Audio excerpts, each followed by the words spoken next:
Welcome to Kindle, the Magic Flame, Contemporary Paganism and Ireland's Sacred Landscape. Thank you for joining us. My name is Erin Weston and I will be your moderator today. I'm an assistant teaching professor in the Department of Religious Studies and the director of the program in the study of spirituality. This event is sponsored by the program in the study of spirituality and co-sponsored by the European and Eurasian Studies programs at FIU. The program in the study of spirituality is a self-funded initiative of the Stephen J. Green School of International and Public Affairs that explores spirituality in a variety of traditional and contemporary contexts. Our mission is to be a leading force in the cultivation of a new consciousness through diverse, heart-centered, and spiritually responsible educational programs and dialogues, inspiring the global community to create a just, peaceful, and prosperous world. You can learn more about our program on our website at spirituality.fiu.edu.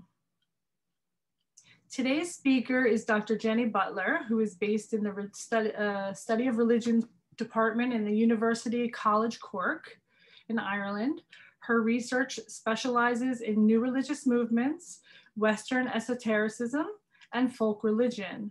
She conducted the first ever ethnographic study of Irish contemporary paganism, which will be published as the monograph 21st Century Irish Paganism, Worldview, Ritual, Identity. It's forthcoming from Routledge Press. Dr. Butler's presentation today is based on ethnographic research with the contemporary pagan community in Ireland and explores pagan engagement with various aspects of the sacred landscape. I'm very excited to learn more about contemporary Irish paganism because I know shamefully little for someone named Erin with Irish ancestry. If you have any questions about the presentation, Dr. Butler will take questions at the end and you can type your questions into the Q&A. Welcome to Dr. Butler.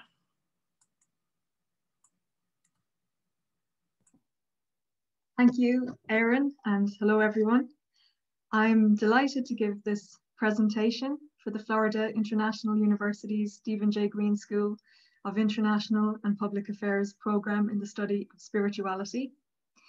The line of the title of my talk, Kindle the Magic Flame, is from the poem A New Theme by George William Russell, or A.E., a writer and artist of the Irish literary revival. I'll explain the significance of this group of writers and artists of the Irish literary revival on contemporary paganism a little later on in my presentation. The line from this poem is reminiscent, for me, of the practice of lighting bonfires on Ireland's sacred hills, something I will tell you more about in this talk. I will begin with a brief explanation of what contemporary paganism is, for those who are unfamiliar. So neo-paganism, or contemporary paganism, is an umbrella term for a variety of religious and cultural ideas and practices that are also described by some scholars as modern animism. So animism being it's a term that came out of anthropology for the study of indigenous life worlds. So the idea that, or the belief in things being interconnected in a spiritual way. So human beings, plants, animals, inanimate objects like rocks and so on. So animism is also used when talking about contemporary paganism. It's also described as nature religion or earth-based spirituality.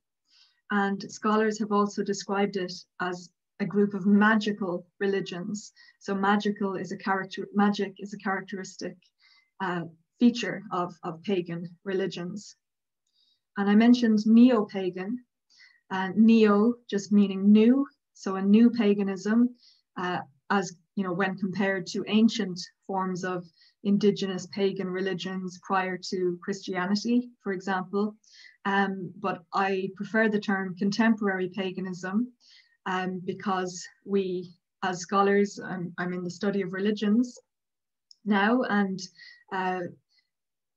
scholars in, the study of Christianity don't, or Islam or Judaism or whatever, don't tend to talk about, make this distinction between contemporary times and ancient times, and other religious traditions have changed in various ways as well. So another reason why I choose contemporary paganism rather than neo-paganism is because practitioners, followers of paganism, different forms of paganism, sometimes feel that academics are trying to say that paganism is newfangled or that it's not authentic.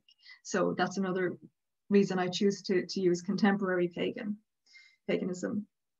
So while some practitioners self-identify as pagans generically when describing what their religion is, others identify with different types or paths of paganism. These types include witchcraft, druidry, heathenism, and shamanism. In my study, I include the most prevalent forms of contemporary paganism in Ireland, which are druidry and Wicca, which is a form of modern witchcraft. So I include other kinds of pagan witchcraft as well. And also those people who self-identify as pagan generically. So while there are various other types of contemporary paganism in Ireland, including neo-shamanism or contemporary shamanism, and various shamanistic practices and different forms of Celtic spirituality, pagan witchcraft and druidry are the types with the most visibility in the Irish pagan community as a whole. So the next slide. So though there is much diversity within modern paganism, I will refer in this paper to the Irish pagan community as a collective. John P. Block, in his book, New Spirituality, Self and Belonging, How New Agers and Neo-Pagans Talk About Themselves, makes the point that, quote, however loosely structured these clusters of individuals are, and however diverse the beliefs from one individual to the next, they consider themselves to be a community, end quote. Similarly, I have found that followers of different forms of paganism in the Irish milieu use the term community self-referentially. My study is based in longitudinal ethnographic research with pagan groups. So I've been researching for quite a long time. I started researching the pagan community in Ireland in 2002. I started off doing an MPhil, which is a master's by research, and then a PhD. And since my doctoral research, I have continued to focus on different aspects of paganism in Ireland. So my ethnographic research involved and still involves doing interviews, so in-depth interviews with pagan practitioners, as well as what's called participant observation. So taking part in things like rituals and festivals and other activities as well, to try to gain insight into what it's like to be pagan in Ireland. So my research involves individuals, so people who practice ritual on their own in paganism are known as solitary practitioners. And then there are different names for ritual groups. So for the tradition or path of witchcraft, the groups are known as covens. And for druids, the ritual groups are known as groves. So it's a reference to the classical sources, the ancient Greek writings about druids worshipping their gods in forest clearings. There's the word nematon for this kind of forest clearing. So a grove of trees is what's being referenced. So groves and covens. And just to mention, when I talk about pagan witchcraft, there are other forms of witchcraft as well that are not part of paganism, just to mention that. And also there's a phrase, that not all pagans are witches, and not all witches are pagans. I include different forms of pagan witchcraft, as I mentioned, so Wicca, and also what's known as traditional witchcraft, and hereditary witchcraft. So in my research, I examined characteristic features of worldview, or the meaning system of paganism in Ireland, and how this worldview is externalized, how it comes out, how it's expressed in different ways, how people live their lives. So an example of that would be something like, ecological concerns of pagans, environmental protection, environmental activism. So that would be one aspect that I talk to people about, and what's known as green magic, magical rituals to do with healing the earth. And also, as I mentioned, I research ritual, so the connection between worldviews and ritual practice, festival celebrations, and things like creativity. So ritual itself as a creative expression, because in paganism, rituals are, there's basic ritual structures, but people are free to design their own rituals for particular life events or times of the year, or what it's kind of free form in that way. And also creativity in relation to artwork. So I've interviewed pagan artists, sculptors, and how their, what their spirituality has to do with the objects or the paintings they create, or the ritual masks, or whatever it might be. And also things like body modification. I'm quite interested in tattooing as a practice and as an art form. So for some pagans, their tattoos have spiritual meaning. So that's something else that I look at. So I've taken part in festivals, and which I'll tell you more about, the festivals and how they're connected to landscape in a moment. So I've taken part in different kinds of rituals. So things like, I've taken part in a hand fasting or a wedding, and initiation ceremonies and things like that. So healing rituals as well. And the rituals then to celebrate different festivals. So I've taken part in rituals with both solitary practitioners and with different groups, and visited places that are special for different groups and individuals. I've practiced ritual with people at sacred sites, and so as I was mentioning, ethnographic methodology is designed to gain insight into lived realities and experiences. So taking part in things is part of how to record things as an ethnographic researcher. In terms of the globalized movement of contemporary paganism, the symbols, stories, and places and landscapes connected with the ancient gods and spiritual beings and the otherworld, or the spiritual realm, these are of central significance. Modern practitioners of paganism around the world, in different cultural contexts, use various means to reconnect with the cultures and worldviews of older times. In the European context, this is especially the pre-Christian past.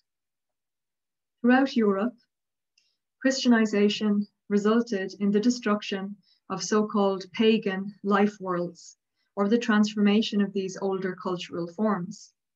Strands or elements of these older cultural traditions continued in many cases, described as folk religions or traditional religions, or indeed as folklore. Just to mention at this juncture that the word pagan in different countries, in different countries of Europe as well, can have a different meaning. it's often quite a negative meaning. And in the global pagan movement, this is a reclaimed word. So it comes from pagani, which is the Latin for country dweller. And it was the Roman soldiers used this term for people who were on the hinterlands. So it's thought to have like a connotation of something like a country bumpkin in its original usage. So pagani, as the association with nature, is something that has been reclaimed for the modern movement. So similar to how the word witch is stripped of its negative meaning and reclaimed particularly for the religious self-identification as a witch or a pagan. So in Ireland, just to mention quickly that the word pagan historically, and this meaning would still linger today, pagan was quite a negative word, pagan or heathen, to mean somebody who either had no religion or was somehow antagonistic to Christianity. So the Roman Catholic clerics would use the words pagan or heathen in a quite pejorative or negative way.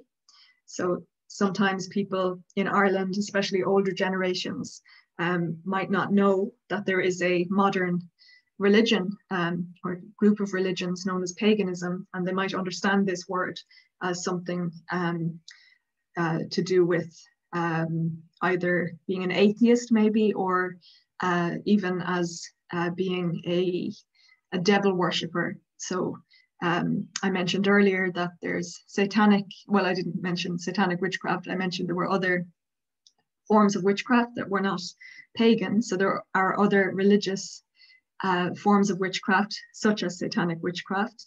But to just distinguish that from devil worship as, Christians gone bad, if you like. This is sometimes associated with the word pagan in modern Ireland. So, these terms like folk religion and traditional religion, you had these so-called pagan elements, the old religious cultural practices and elements of belief that continued on. They mixed together with Roman Catholic practices, and then there's a form of popular Catholicism or folk religion that's there, that would contain older elements. So in the case of Ireland, as in many other parts of the world, strands or aspects of the old religion continued under a Christian veneer. And since medieval times in Ireland, the popular practice of Roman Catholicism has maintained some of these so-called pagan elements. An added complexity in understanding Ireland before the arrival of Christianity is in how medieval Christian scribes compiled the texts that we now call the Irish or Celtic mythology that had been passed to them from an ancient oral tradition. So the next slide. It can be argued that the surviving myths have been filtered through Christian worldviews long after the pagan world ceased to be. So you had the pagan Ireland or the Celtic, pre-Celtic peoples, and then a huge gap in time before there's any written materials. So those written materials are in medieval times, and they were largely compiled by Christian scribes. So for the pagan community of modern Ireland, the most significant connection to make in trying to, connect with this ancient form of religion is with the Celtic deities and the Celtic and pre-Celtic symbols and cultural forms. When we speak of Celtic cultures, and in the absence of extant or existing written materials from Celtic peoples themselves, we are reliant on two sources of information. The first source is written materials, which includes scant references in classical sources, and like what I mentioned earlier about the classical references to the Druids worshipping their gods in forest clearings, and the literature compiled in medieval times, largely by Christian scribes. The second source is archaeological materials. So just to mention that we're told that the Celtic peoples and the Druids, the priests of the Celts, that they followed an oral tradition and they didn't write their sacred practices down. Sometimes you hear people saying that they didn't have writing, but they did have writing. It was Ogham in Old Irish or Ogham in Modern Irish. So there are stones called Ogham stones that have a Celtic alphabet on them. So the Celtic peoples did have writing, but there aren't any texts or books that exist from the time of the Celts. It was written down in the medieval times by Christian clerics. So scholars conflate the categorization of Celtic mythology, Irish mythology, and early Irish literature. So these terms are used synonymously, and I won't go into it here, but just to mention that some academics would contest, or they would say that the Irish material, cultural material, shouldn't be described as Celtic, but here, for ease of description, I'll say Celtic or Irish mythology. So in general usage, there's a distinction between the mythological or written tradition and the oral tradition or folklore. So you have these medieval texts that I'll give you some examples from now. And then there are some of the same stories told in folklore through the ages, legends that have there's different versions of them or variants. So the Irish mythology from these texts is intertwined with the landscape, so the natural landscape and the sites on the landscape of the island of Ireland. So I'll now provide a brief explanation of what the corpus of Irish mythology or early Irish literature is and how it is interconnected with the landscape. So the early Irish texts are written in Latin or in Old Irish language. So Old Irish is a dead language. So it developed into Modern Irish, which is still spoken. So Irish or Gaeilge is a Gwydilic. So Gwydilic is a linguistic synonym for Gaelic. So it's an insular Celtic language, a branch of the Indo-European language family. The texts in Old Irish are the oldest surviving vernacular language texts in Western Europe, dating from the 8th century to the 10th century. Therefore, this literature represents the most extensive material of all the branches of Celtic mythology. Other countries have less texts or ones that are not as old or as well preserved. The Old Irish language in some of these texts consists of glosses or annotations written between the lines or on the margins of religious works in Latin. Most of these kinds of manuscripts were preserved in the monasteries of Switzerland, Germany, France, and Italy, where the early Irish missionaries had brought them. Then there are texts largely written in Old Irish, and the oldest example of this is what's known as the Book of Armagh, dated to around the year 812.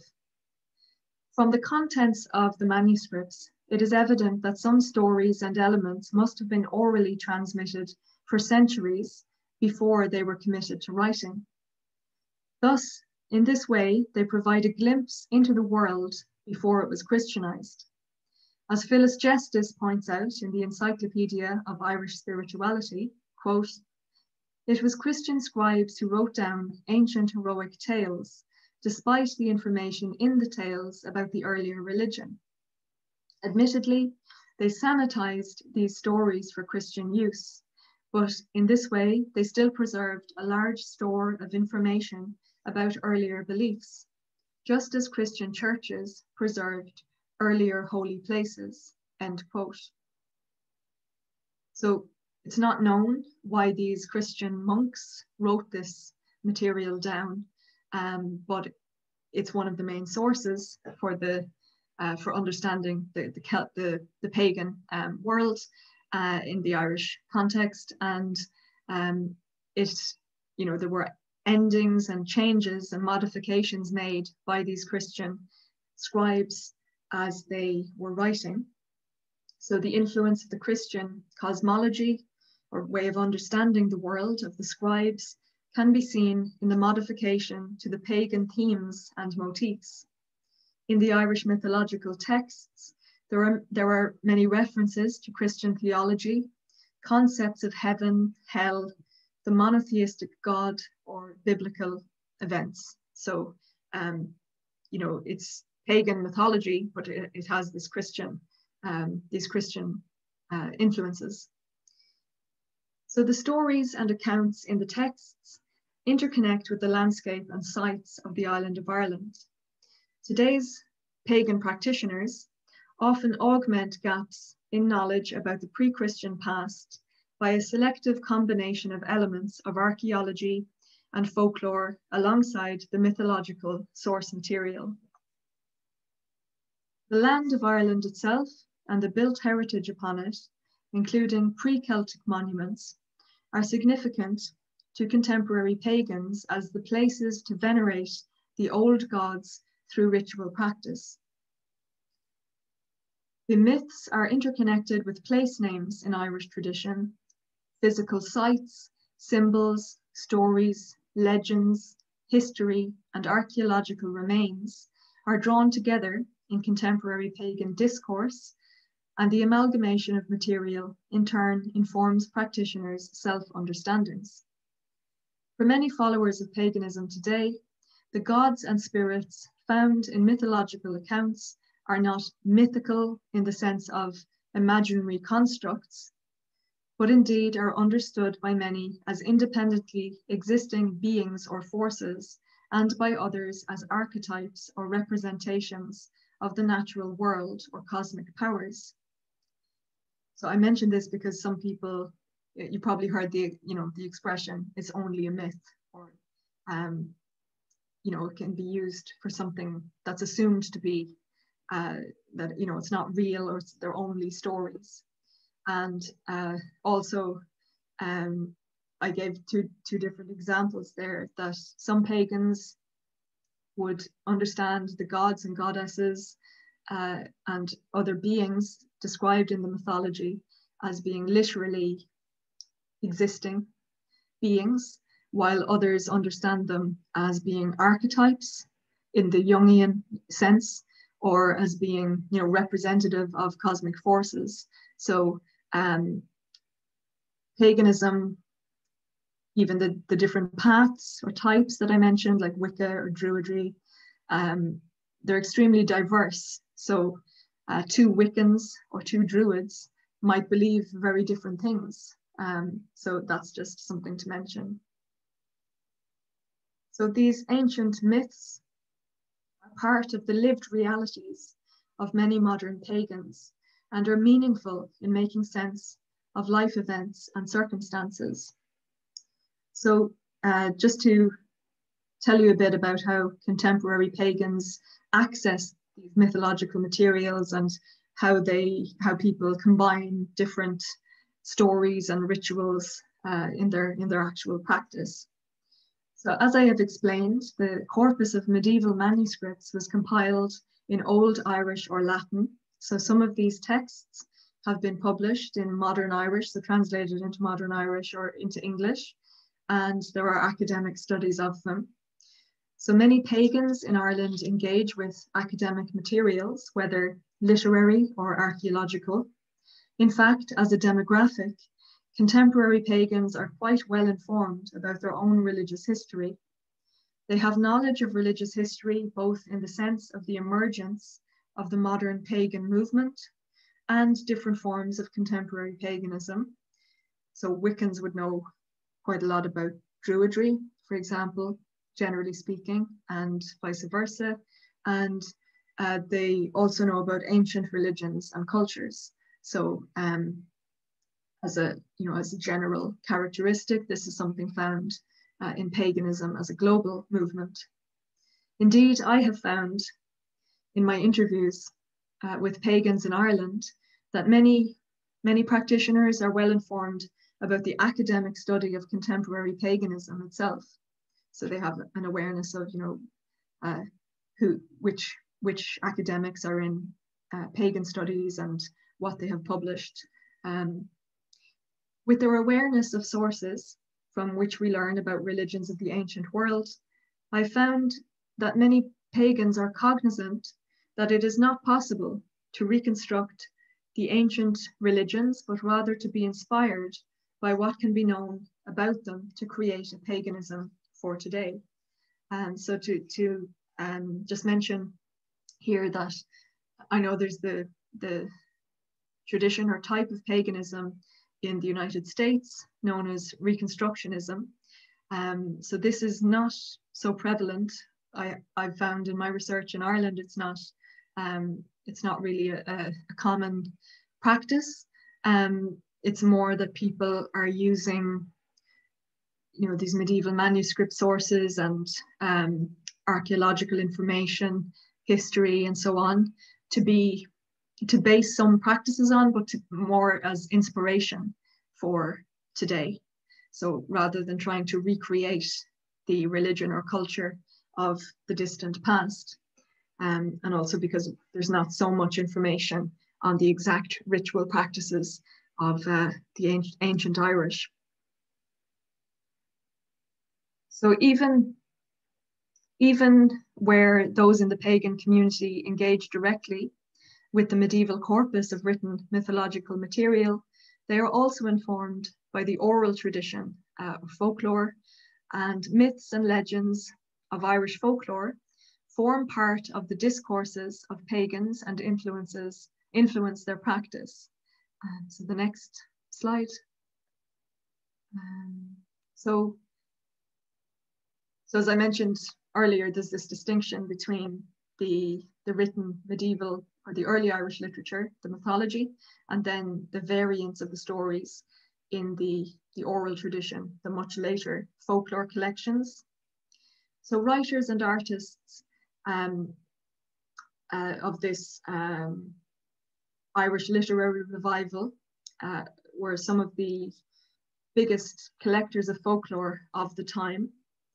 So this was in the late 19th century. Writers and artists were influenced by previous so-called Celtic revival movements in Britain. The British Romantic writers of the 18th and 19th century had created dreamy ideas of a Celtic golden age, which the Irish writers were, informed by and enhanced in some cases. One of the collectors, Lady Augusta Gregory, published volumes of Irish mythology, and she translated some of the material from Irish into English herself. Irish poet William Butler Yeats was also a folklore collector, and the title he chose for an anthology of stories, The Celtic Twilight, came to be used in retrospect for the literary renaissance he was a part of. The northwest edge of Europe, the regions known as the Celtic Fringe, especially the west of Ireland and Highland Scotland, were inspirational locations for romantic artists and writers. The reason I mention this romantic impulse that motivated folklore collection at the time is that the mythological material published by these collectors and writers was infused with a sentimental tinge. As Irish folklorist Diarmuid O'Gillán states in his book, Locating Irish Folklore, Tradition, Modernity, Identity, quote, "With Romanticism, the ancient Celts were idealized, as were the landscapes inhabited by the modern speakers of Celtic languages," end quote. So during this period, during those centuries,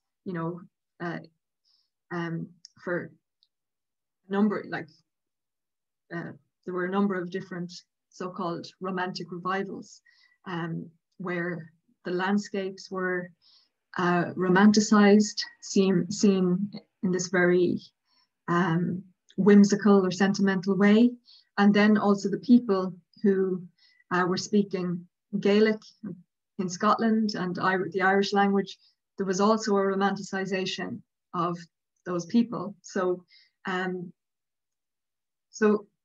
thus, like contemporary pagans who are accessing the myths and the legends via the writings of this era of the Irish literary revival, they're retrieving concepts and images, stories and landscapes that have been sifted through a romanticized filter. This is but one of the cultural barriers and layers of meaning to navigate through when making meaning of the mythological material itself. So there's this romanticized filter, and then you go back further and there's the Christian filter, if you like. So there's a lot of different lenses that, you know, that people have looked at this pagan material through, and it's been changed all down through the centuries. So these different cultural frameworks, ways of understanding, the myths and legends have come through for hundreds and thousands of years in some cases. So being changed all the time. So I'll talk a bit now about how pagans utilize, how they use this mythological material and how it's connected to the land and to different sites. Mythology is central to contemporary pagan discourses and practices in a global sense. Sabina Magliocco, in her article, Reclamation, Appropriation, and the Ecstatic Imagination in Modern Pagan Ritual, states that, quote, myths, sacred narratives about the actions of gods and culture heroes are another popular font of source information for pagan rituals, end quote. As I mentioned earlier, the myths are intertwined with the landscape of the island of Ireland. There is a corpus of texts called the Dinshankas, meaning the lore of prominent places. This is a collection of toponymic lore in prose and poetry, the bulk of it having been assembled in the 11th and 12th centuries. So the next slide. One example of a legend in the Dinshankas is that of how Sinan, a member of the Tuatha De Danann, became the river Shannon itself. Just to mention in this, on this map here, you have the older, oh no, that's the modern Irish Dinshankas. The text is spelt slightly differently, the corpus of texts. So these are also the medieval manuscripts that I was talking about earlier. And there's a story in this collection about a goddess called Sinan, and or Shannon is another version of the name, and it's anglicized as Shannon. So the next slide. Tuatha De Danann, that I'll come back to a little bit later. This is a name for a mythical group in Irish mythology. Tuatha means tribe or people, and Anu is a goddess. So Tuatha De Danann is translated as people of the goddess Anu. So Sinan is one of these Tuatha De Danann, and the Shannon River, as seen in this picture here, is the longest river on the island of Ireland at more than 360 kilometers. In the mythology, Sinan is a daughter of Loddon Luckerglan of Tir Torngra. So there's different names in the Irish mythology for the other world or the spiritual realm. So Tir means a land or country. Torngra means promise, so land of promise. There's another name, Tir Nanog, which is translated as land of youth or land of eternal youth. The other world is described as a place where there's no sickness and no old age. It's also described in these medieval manuscripts as a bright paradise. So again, we don't know if this was something introduced by the Christian scribes, the idea of heaven being a bright paradise, or whether this is something that was in the pagan religion before them. So, so in this story, Sinan visits Cumla's well, so a sacred well, a well of knowledge that's under the sea, and she's trying to seek knowledge. And the translation from the text goes, salmon are feeding on the mast of a magic hazel. So in the Irish mythology, hazelnuts are associated with wisdom.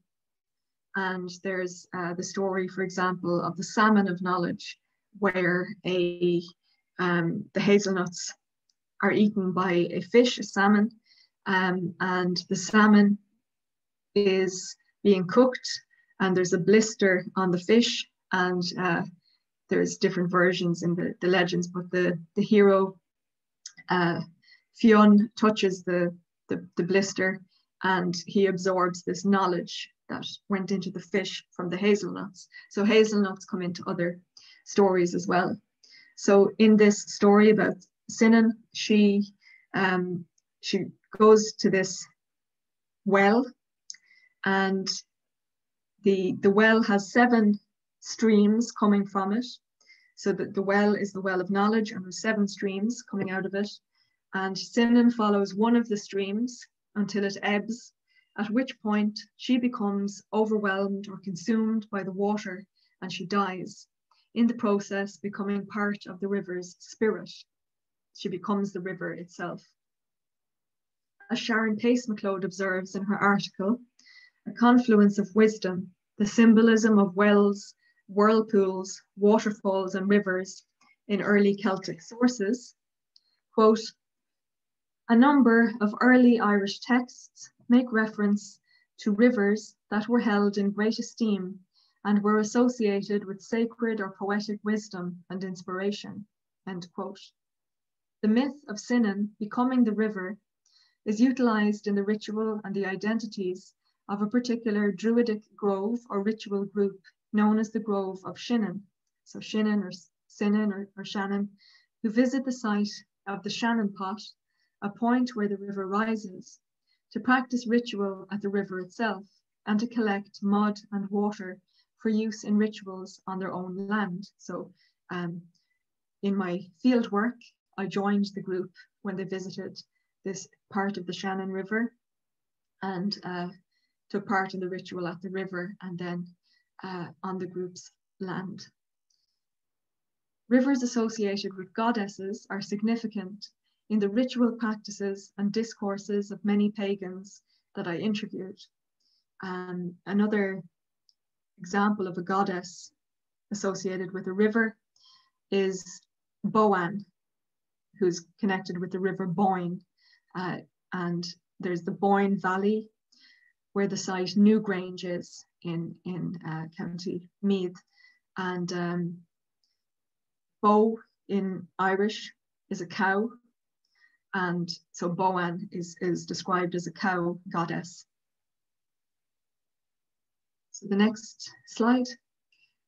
Another example from the Dinshankas are stories about the goddess Morrigan. The text states that the mighty Morrigan, an ancient goddess of battle, emerges from the cave of Cruachan, her fit abode, along with pigs and malevolent magical birds. In another story, this goddess carries off a bull and puts the bull and a cow into the cave. So the Morrigan, the name is translated as Great Queen. So Moor in Irish is big, and Ri is king, so Morrigan is feminine, so Great Queen, and she can transform into a crow. And the bull, putting the bull and the cow into this cave of Cruachan or Rathcruachan in County Roscommon. Just to mention that bulls in Irish mythology are symbolic of wealth and status, and the Irish epic An Táin Bó Cúailnge, or the cattle raid of Cooley, it begins about a squabble about bulls and a war that ensues. Patrick McCafferty comments in Caves in Ireland, Archaeology, Myth and Folklore on a legend that an otherworldly woman emerges from the cave of Cruachan every Samhain. So Samhain is a festival on October 31st through November 1st in our modern calendar. Morrigan's Cave, as I've heard it referred to by pagans, is a pilgrimage site for contemporary pagans, especially at the festival of Samhain. And just to mention, you know, I talked about how the texts, these medieval texts that were compiled by Christian scribes, how they modified things, they changed things about the gods and goddesses, and they added Christian endings to the stories. Many of the sites on the landscape, particularly caves that are associated with goddesses, so the caves tend to be more associated with goddesses and the rivers. The caves have been given alternate names through time. So, for example, this one known as Hell's Mouth, or other caves that are known as similar names like the entrance to hell or something like that. So the Christian concept of hell being below us, a dark realm, this became mixed in with understandings of the otherworld or the spiritual realm in the pagan tradition as being inside the earth, in a chthonic, you know, this chthonic underworld, and also being across the ocean or underneath the ocean. So the next slide. The island of Ireland has the sacred configuration. The 4 provinces, Ulster, Munster, Leinster and Connacht, and the now forgotten former 5th province or sacred centre of Meath. So the name Meath comes from median or middle, from Latin, and used to be the 5th province of Ireland. So now we just have the 4, Ulster, Munster, Leinster, Connacht, but in the Irish language, the name for a province is Cuaga, which means a 5th. So there were 5 provinces, and Prunchius McCanna, a Celticist, he talked about the sacred center in ancient cosmology, that people measure space from where they are, you know, from the center. So if Meath is the sacred center, then the 4 directions, north, south, east, west, are measured from that center. So this is significant when it comes to the festivals. So for example, so it's not the geographical center, but it's the symbolic heart of the country. And Prunchius McCanna talked about the Hill of Ishnach in County Westmeath as being more specifically the sacred center of Ireland. So it's this Meath encapsulates many of the sacred hills of Ireland and other sites like Newgrange that I mentioned, and also the hills that have these fire lighting ceremonies from ancient times. So the Hill of Tara was the seat of the Ard Rí, or the High King. And so there were high kings in the different provinces, and then lots of regional kings. And the Hill of Tara would have Feis Temrach or Feis Temro every Samhain, or 3 days before and 3 days after Samhain. So the festival of Samhain became Halloween, merged with Halloween in quite complex processes. But so at Samhain, at Tara, there would be the festival where they would light fires, and there's a legend that the first ever fire was lit on the hill of Ishnok by a druid named Mead, confusingly. Clochtga, which has been anglicised as the Hill of Ward, also had a Samhain fire lighting ceremony, and the Hill of Ishnok is connected with the festival of Bealtaine. So I'll tell you more about the festivals now. So this middle territory of Mead encompassed many of the royal enclosures. So Ireland had a royal family, royal traditions, and the Druids are associated with that as being advisors to the kings, the pagan kings. And today, members of the Irish pagan community visit these sites, so these sites that I've mentioned here and many, many others, to practice ritual and to celebrate the sabbats, the 8 festivals of the ritual year cycle. The pagan calendar year can be divided into 4 major fire festivals, each marking the juncture when one season begins to change into the next, and the equinoxes and solstices. Some pagans distinguish between the fire festivals, calling them the greater sabbats, and calling the solstices and equinoxes together the lesser sabbats.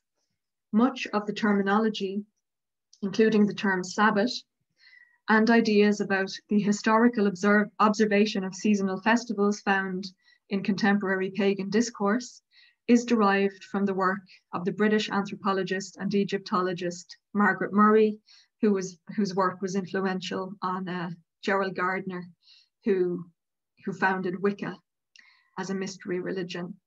So just to mention that, her ideas about what she described as a fertility cult that stretched right back and could be traced right back to ancient times was discredited, but her work is still very influential on ideas that are circulating in contemporary paganism and some of the words that are used. So the Celtic festivals are connected with deities and with sites that remain on the landscape and can be accessed today. The spring festival of Imbolc, celebrated nowadays on February 1st, is associated with the goddess Bridget, a significant figure in the healing practices of many pagan practitioners. The festival of Bealtaine on May 1st is the traditional start of summer and is possibly connected to the god Bel. And the next slide. In the early Irish medieval glossary, Sanus Cormac, there are references to 2 lucky fires being lit on Bealtaine, with druids making incantations. Ronald Hutton points to different interpretations of the festival's name as meaning lucky fire, or that it derived from the name of a deity, the fires of Bel, Bil, or Bile, and suggests that Bel could be either the Old Testament's Baal or the Northern European deity Belinus. According to Celticist Bernhard Meyer, the name Belinus is thought to derive from a Celtic word meaning to shine or to give light. Modern pagans continue the tradition of fire lighting on the hill of Ishnok, which is a tradition associated with this site since ancient times.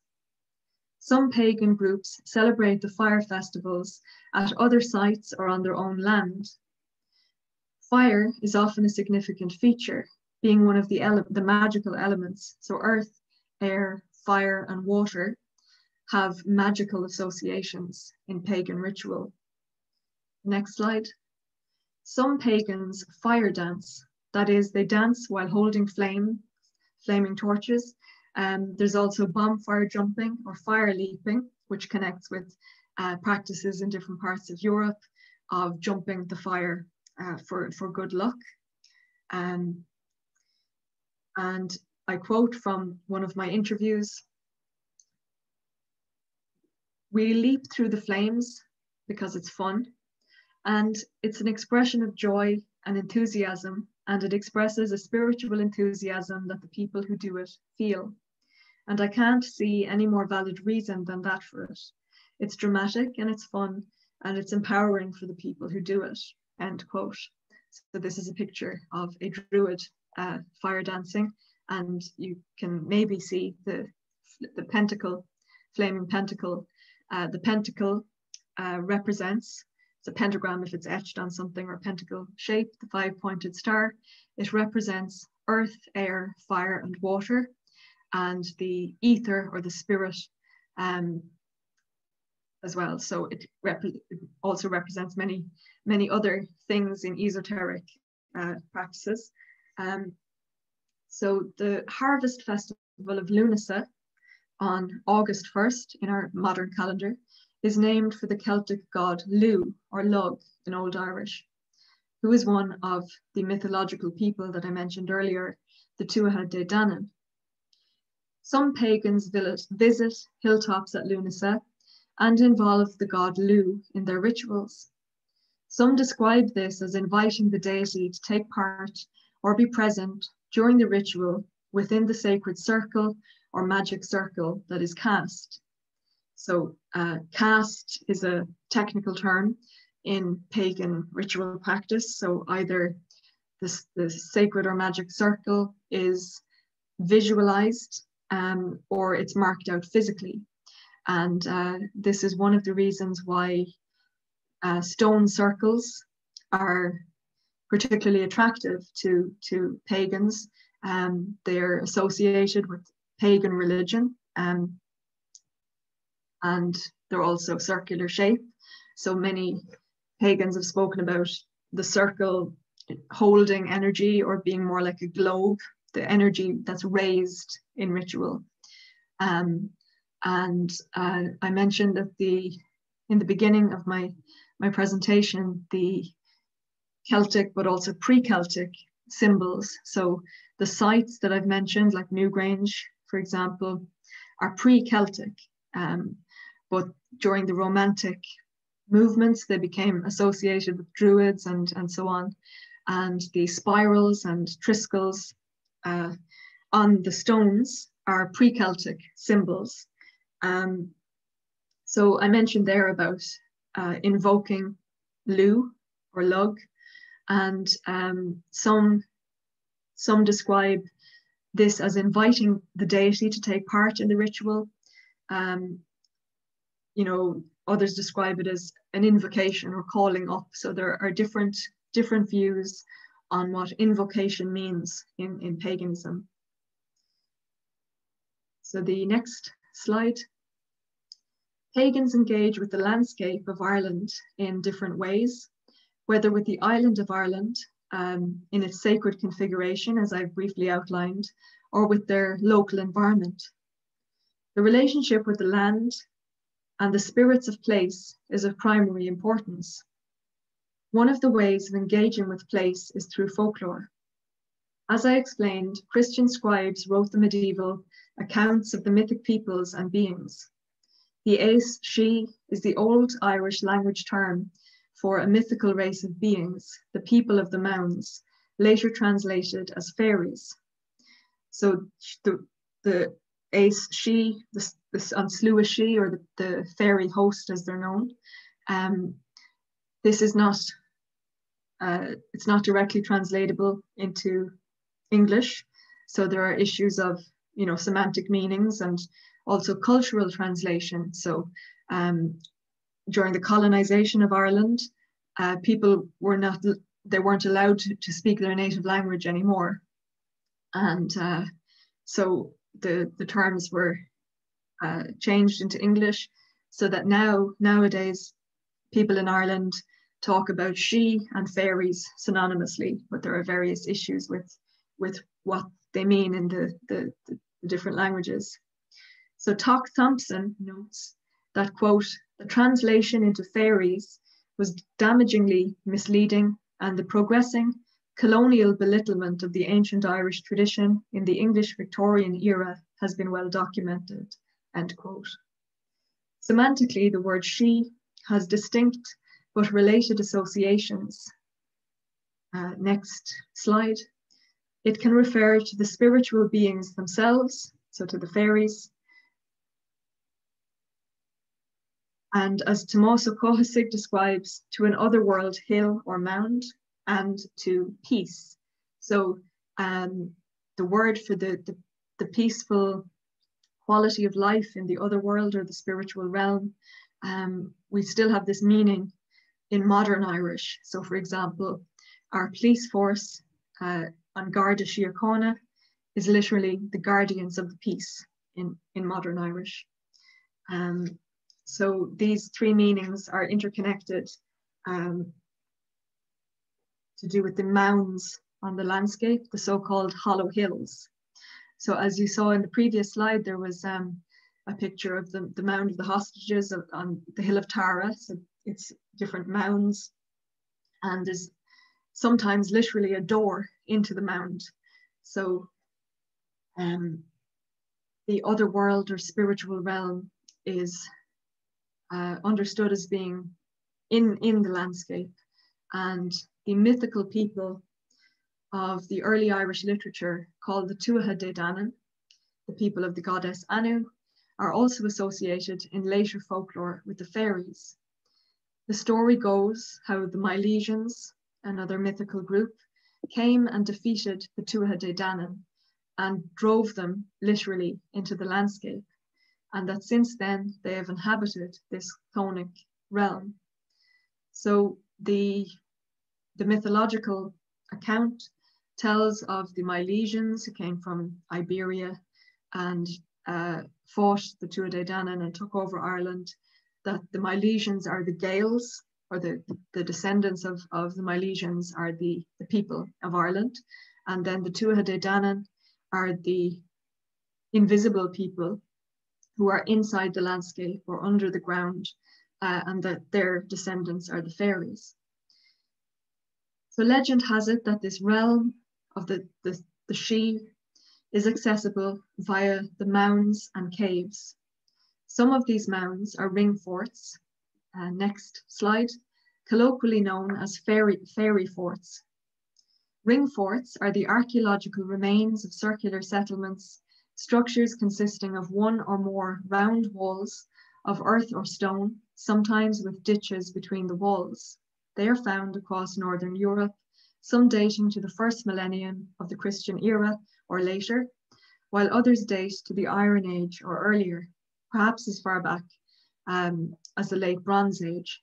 So archaeologists don't agree on how old they are, since only some have been fully excavated. And there's about 30,000 of these left on the Irish landscape.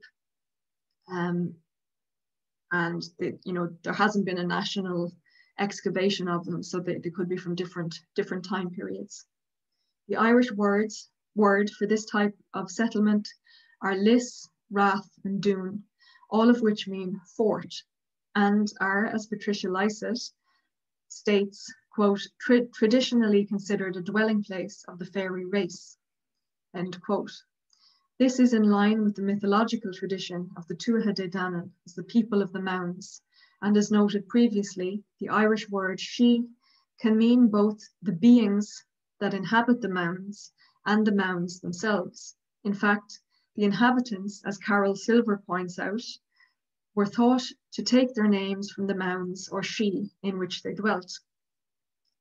The land as access point to the fairy realm is part of the living tradition in Ireland. So this is part of Irish folklore as intangible cultural heritage in Ireland. It's not just a pagan, contemporary pagan practice or engagement with the landscape. This is something that's part of our living heritage and folk religion. So there's also what's known as fairy trees, or the hawthorn tree. So many of my research participants have talked about doing rituals at so-called fairy places. Sites like the Hill of Tara, Newgrange, the Hollow Hills, and fairy trees feature prominently in pagan artwork. The Sidhe, or fairies, are called upon to take part in rituals. For example, I took part in rituals with the Owl Grove of Druids, who were part of the Hibernian order of Druids. So Hibernia is an older Latin name for Ireland. And after casting the circle, the magic circle, the Ard Dree, or the High Druid of the Grove, the group, he drew with his finger and also visualized a circular portal. And then we, in the magic circle, we invited the fairies to come in to this magical circle that we were in and to take part in the ritual. So fairies or an sluashi come into pagan ritual in Ireland. That's just one example. And the difference to the living tradition that I mentioned is that pagans intentionally try to communicate with fairy beings and do ritual at these so-called fairy places like ringforts, fairy trees. I've talked about the role mythology and folklore plays in the lived religion of paganism today, whether it's the symbols and motifs of the stories that are utilized or the places associated with particular deities or mythic events. The embodied and experiential aspect of ritual is highly significant in contemporary paganism, and many practitioners speak about personal gnosis or spiritual knowing. Dreams and visions are often interpreted with reference to myth, whether it be Celtic mythology or other pantheons and myths from around the world. And last slide. The selective and creative recombination of symbols, practices, and cultural concepts is something characteristic of contemporary paganism as a globalized form of religion. Different cultural resources, myth, folklore, meanings of language, and also sense of place and the land itself, so the landscape and the sites upon it, are combined with personal experiences and different forms of cultural knowledge. So that's my research in a nutshell, some of the different aspects that I look at. So I'm happy to take questions, comments. Thank you so much. That was a fascinating talk. We really appreciate you sharing your research and your wisdom and your culture with us. I have a question. So I was wondering, in Helen Berger's recent work on solitary pagans, I don't know if you've read it yet, but she said that in American pagans, she found about almost 75% of people are practicing or are identifying as solitary practitioners rather than working in covens and groves and other groups. So do you find a similar kind of pattern in Ireland, or is it a little bit more collective? I'm not sure what to say about the patterns because I haven't done any I haven't done any quantitative research or surveys, so I don't know how many solitary practitioners there would be in comparison with groups. And I should mention as well that I was looking, during my fieldwork, I was looking for groups to take part in different rituals with, and so that might have also had a bearing on, who contacted me and so on. So I'm not sure what it would mean in terms of percentages, but I've also encountered a lot of solitary practitioners. So yeah, I don't know. I don't have an answer in terms of the numbers, but yeah, that would be interesting. Okay, so I see that there's a few questions in the Q&A, and anyone who's waiting, you don't have to wait anymore. You can write your questions in the Q&A. Can you see them?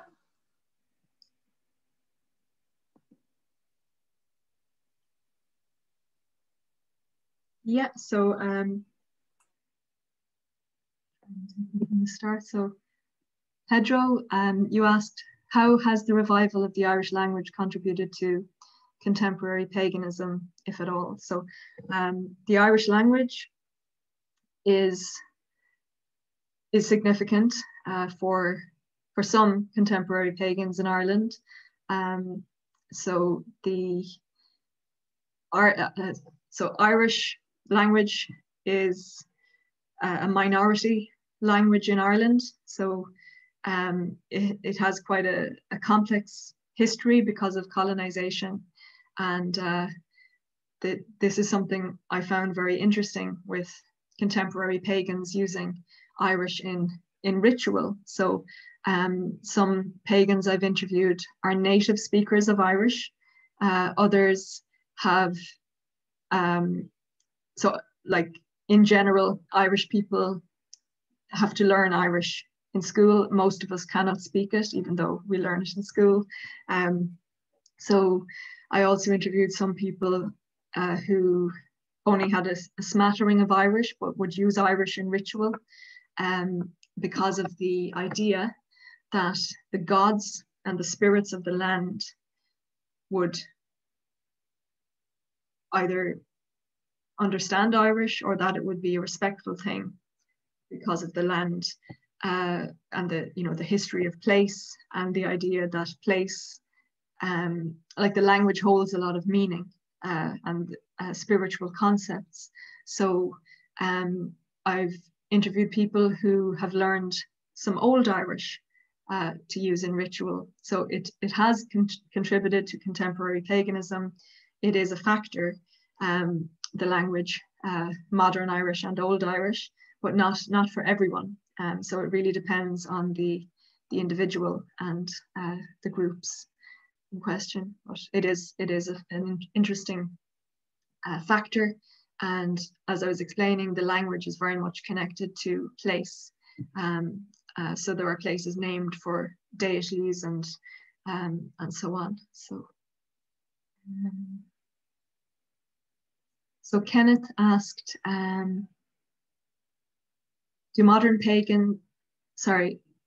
are these sacred places the same as thin places, or is that a modern Christian concept?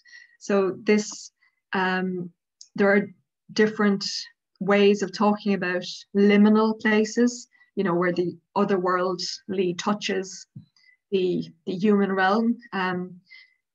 This, without getting too philosophical about it, this is very much part of our this dichotomy we have as people in the world today between, the physical and the non-physical, or the, concepts of supernatural or metaphysical, the way we separate them out, which is quite different from indigenous understandings of, like what I mentioned about animism. So there's this, I mentioned about fairy places. So they would often be described by pagans as thin places. As far as I know, the term thin place comes from Celtic Christian writings, as in the modern movement of Celtic Christianity. I'm not sure which author. There's writers like John O'Donoghue, who wrote Anam Cara, is Celtic Christianity, and John Moriarty, another one, so who wrote Invoking Ireland. So that those ideas are coming from those modern Celtic Christian works, as far as I know. But this would be the same concept, yes, as being these liminal places, these in-between places where people can access or try to communicate with the spiritual world. So Julia, do modern pagans in Ireland commonly incorporate operative magic in their practices? So I'm guessing, Julia, that operative magic, I'm not quite sure what you mean, but I'm guessing that it means to make a direct change, or to cause some change in the world, maybe. So healing rituals would be like that. I might be misunderstanding your question. Healing rituals would come to mind. So you can ask me again if I'm misunderstanding your question about what operative magic means, and I can come back to it. So Jacob asks, when participating in the rituals, did you feel welcomed into the pagan communities, being that you were there as a researcher rather than as a full participant? So yes, I felt welcomed into the pagan communities. It was a bit difficult in the beginning. So I started doing my field research in 2002. And at that time, paganism didn't really have the public profile that it has now. So a lot more people I've found know what paganism is now. And there wasn't so much on the internet. Now there's Facebook groups and all kinds of ways to access different communities and explain what you're doing as a researcher. But back then it was more difficult. So I did feel welcomed into the communities, and with it varied depending on the kind of ritual I was taking part in and how well I knew the people involved. Also, for example, I was writing a book chapter for Michael Stromiska's book, Modern Paganism and World Cultures. And back then, each author was an academic working on paganism in a different part of the world, different pagan tradition. And I was trying to decide which kind of paganism I should focus on in Ireland. And I settled on Druidry. And I was in touch with the Hibernian Order of Druids that I mentioned earlier, and the Owl Grove, which were one of the groups of this order. And the Grove, the Hibernian Order of Druids, had a rule that only initiated members could take part in their rituals. So after consulting with everyone in the group at the time, I was initiated, but it was in order to do research. So everybody knew that that's why I was being initiated. So I was kind of partly an insider and partly always an outsider. So there's there's all kinds of complexities with that, but I did feel welcome, and I'm very grateful that people allowed me to take part in their rituals with them. Even I mentioned taking part in a hand fasting or a wedding, because they're obviously very personal things, life events for people. So it was really a privilege to take part.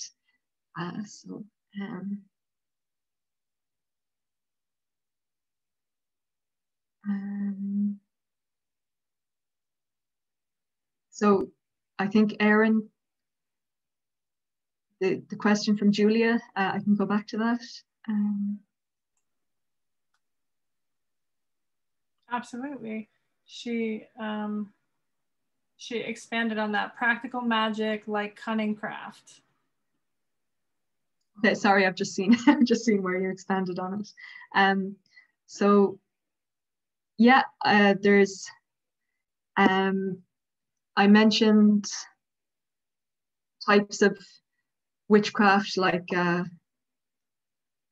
traditional witchcraft or hereditary witchcraft, that is understood differently depending on whether somebody understands hereditary witchcraft as something that is genetically passed on, like a gift, or whether hereditary or traditional witchcraft is something that's passed down through generations. So that is also there in the Irish tradition. There's also in Irish history, there's the tradition of the Ban Fasa, the wise woman. and the cunning man, or fairy doctor is another word. So cunning folk, this is more a British term, but it's used in Ireland as well. Things like healing with herbs, certain kind of magical practices, communicating with the fairies, and you know, also things like bone setting and certain kinds of healing practices that would all come under cunning craft, or you know, this wise woman or cunning folk kinds of traditions. So yes, contemporary pagans would connect up with that tradition, and depending on how the practices are understood, like as I mentioned, some people have family traditions where certain charms might have been passed on. So there's one thing there that might be described by academics as being folk religion or charming, and then another that would be classed as part of contemporary paganism. So it can be a mixture of those things, but yes, that would be part of contemporary paganism in Ireland as well. So Susanna, with the Irish immigration bringing stories and folklore, have you found any modern places in the US developing relationships or associations with the Fae? I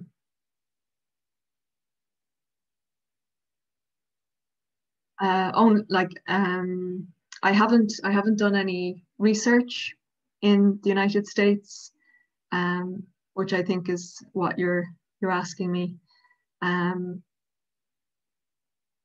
So there are some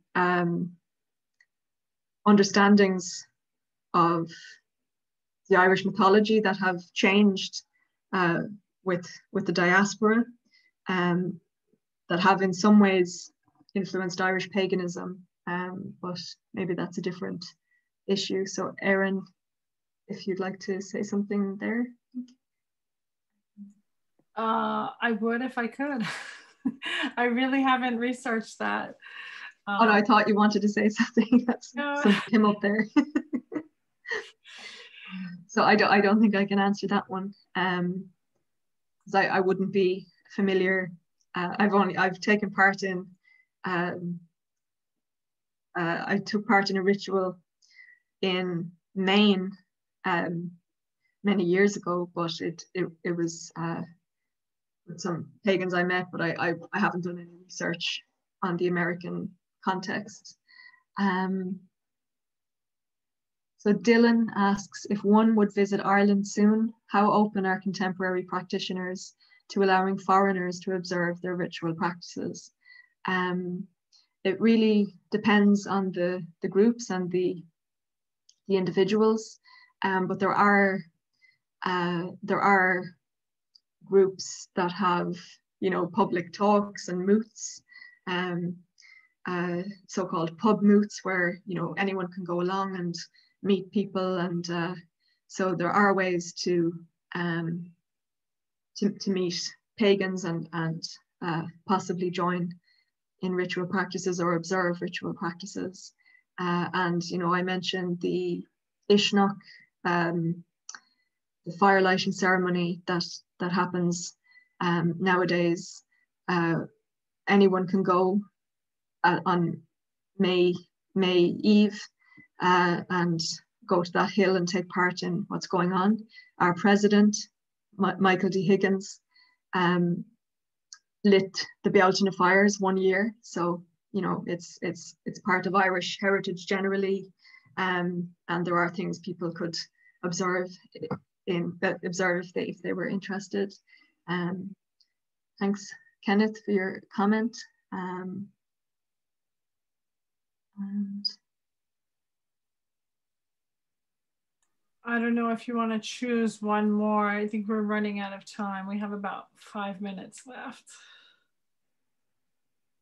I'm glad that we have so many great questions though. Okay. I'll just take one more, the next one that's in the list. So Patrick says, recent decades, Patrick that I quoted from in my talk, recent decades have seen a massive drop in the number of people identifying as Catholic in Ireland. Do you get a sense that contemporary paganism is filling a spiritual gap, or is it unrelated to the fate of Catholicism? So as I mentioned, I don't do quantitative research, so I don't do surveys, so I never know the answer to questions to do with statistics and things like that. But the sense I get from doing qualitative research, from interviewing people, I've talked to a lot of pagans who were raised Catholic, so this is the hegemonic dominant religious tradition in Ireland still, and you know, many people are disillusioned with it for many different reasons, because of its patriarchal nature of Christianity generally, but also because of the scandals that have really rocked Ireland, from clerical sex abuse to Magdalene laundries, you know, prisons for so-called fallen women, unmarried women who got pregnant, and mother and baby homes. We've had a series of scandals about the Catholic Church and its activities in Ireland. So many new religious movements have, you know, there's so many people turning to other ways of being and other forms of religiosity. So paganism is filling a spiritual gap for people. Some of that is related to Catholicism, and you know, paganism fills that void, or that disconnection from the land, from nature, as well, and things to do with the divine feminine, with goddesses. So there's a lot there that would be related to a turning away from Catholicism, or something that Catholicism doesn't give people, you know, spiritual needs that it doesn't meet. So I think it has a lot to do with what's happening with Catholicism for a lot of people. So that's my sense. All right, great. Thank you again. That was wonderful. Do you want to share your email again, in case I'm sorry we can't answer all the questions, but I guess they can email you possibly. I think you're muted now. Maybe I was just mumbling. Yeah, so people can contact me via email, or my website I can put in the chat. It's jennybutler.com. drjennybutler.com, sorry. All right. Also, we will be posting a recording of today's lecture on our website at www.spirituality.fiu.edu. So you can find a copy there. And well, thank you again. And thank you everyone for joining us today. Have a wonderful afternoon or evening, wherever you are in the world. Thank you. Thanks, everyone.